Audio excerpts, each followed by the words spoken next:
تاسو مخې ته چند گزارشات کېښودل غواړم، خو لیکن د شهیدانو موضوع باره کې مخکې چې به مونږ بیان کولو، زمونږ د بیان موضوع به وه، مونږ به وې اعظم طارق شهید رحمت الله علیه ټوکړې ټوکړې شو، سمیع الحق شهید رحمت الله علیه ټوکړې ټوکړې شو. نن به څه ویم مفتی سردار علي حقاني شهید رحمت الله علیه شهید شو، مخکې به مونږ وې سمیع الحق شهید رحمت الله علیه ټوکړې ټوکړې شو. نن به څه ویم مفتی سردار علي حقاني شهید رحمت الله علیه شهید شو. څومره علما شهیدان شو، حسن جان شهید رحمت الله علیه شهید شو. لیکن نن څه ویم زما والد محترم مفتی سردار علي حقاني شهید رحمت الله علیه شهید شو. زما د والد محترم استاد العلماء استاد المجاهدین مولانا حق نواز چنگوی شهید رحمت الله علیه ټوکړې ټوکړې شو، شهید شو. خو لیکن مخکې به ما وې چې حق نواز شهید رحمت الله علیه شهید شو. اوس زه په دې باندې ولاړ یم. نن زه ویم مفتی سردار علي حقاني شهید رحمت الله علیه شهید شو. خو لیکن وجه سوا زما والد محترم الله جل شانه د شهادت مرګ ورکو، په دې باندې تاسو ټولو ته مبارکباد وایم. ستاسو ټولو ته خدای مبارک شه، ستاسو ټولو مبارک شه.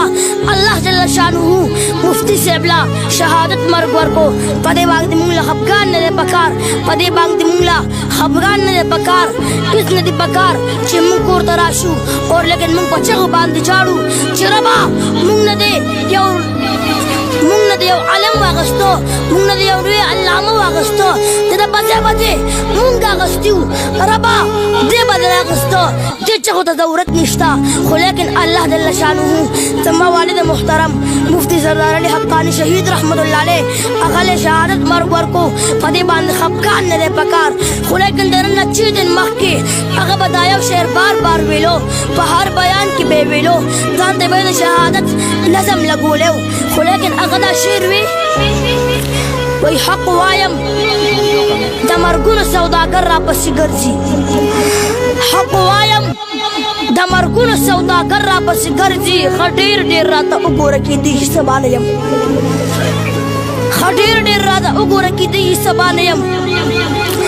زما والد محترم ابا دا شعر بار بار وی، یو بیا بیان کې دا وی وی ګل خو د ګلابي دا نور اسې ګلونه دي، ګل خو د ګلابي دا نور اسې ګلونه دي، مرګ د شهادت وي دا نور اسې مرګونه دي. د شهداو دی علماو کم چې شهیدان شوي دي، خو لیکن دی شهداو خپله باندې د شهادت مرګ غوښته، د مبارکو مرګ یې غوښته چې مونږ شهیدان شو.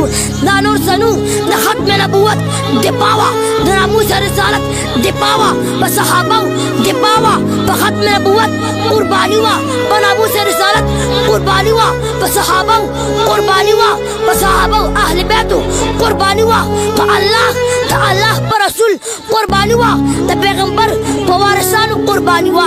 لیکن دا بل څه نو الله جل شانه د شهادت مرګ ورکو. یو کلیپ د بیان دا ویلو وایي که چېرې زه مړ شم زه شهید شم زما جنازې له به راځې،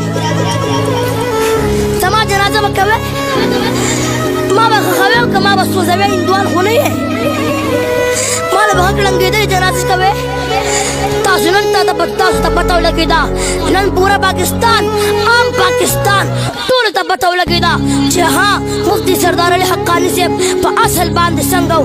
چا چې په ژوند عزت کړی دی نو په مرګ باندې عزت وکړو، چا چې په ژوند ناعزت کړی دی قدري یې کړې ده، هغه یې ونه په مرګ باندې ناقدري کړې ده. خو لیکن زما عزتمندو هغه دغه یو کلیپ ورکړی و که زه مړ شم زه شهید شم زما جنازې له به راشئ، ما به سوځوې او که ما به ښخوې، هندوان خو نه یې. لیکن هغه وي د دې خبرې اصل دا دی که زه ټوکړې کېږم ټوکړې دې شم، که زه شهید کېږم شهید دې شم. ما ته چې کم مرض لګي بدې لګي زه به د پیغمبر په سنت ځان قربانوم. نہ موت سے ڈر ہے نہ جینے کا ارمان ہے، ایک جان ہے پھر ناموس رسالت سپاہ صحابہ ختم نبوت اللہ جل شانہ د پیغمبر په وارثانو باندې قربان ہے. واخر دعوانا الحمدللہ رب